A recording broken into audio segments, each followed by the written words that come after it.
giat rutin di bulan Ramadan 1442 Hijriah di Kelurahan Kebonjeruk, Kecamatan Andir, Kota Bandung, melaksanakan tarawih keliling sekaligus monitoring protokoler kesehatan.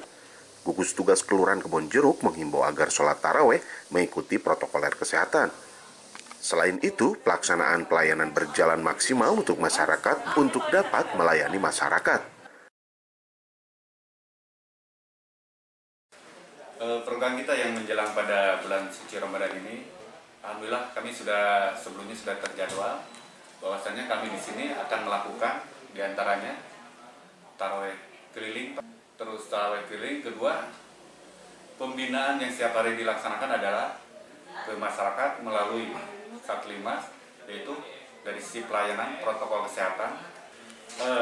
Tetap kita berkoordinasi dengan Babinsa, Babinmas, kita kawal kaitan dengan protokol kesehatannya, dan kami pun sebelumnya berkoordinasi dengan DKM setempat bahwasanya kita merujuk ke edaran yang sudah ditetapkan bahwasanya pelaksanaan digelar dengan ketentuan yang sudah diatur dalam prokes itu. Dan kami pun di sini mungkin akan mengatur dari sisi yang dilakukan pada saat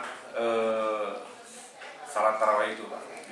Ya, harapan kami ya mudah-mudahan dengan terselenggaranya prokes, masyarakat juga memahami kedepannya mungkin mudah-mudahan secepat inilah COVID hilang atau misalkan cepat pergi, bahasanya gitu kan kalau orang kampung itu cepat tiada, biar penyelenggara wilayah bisa memberikan semaksimal mungkin untuk pelayanannya. Widi Herian mengabarkan, Hadas TV, Kota Bandung.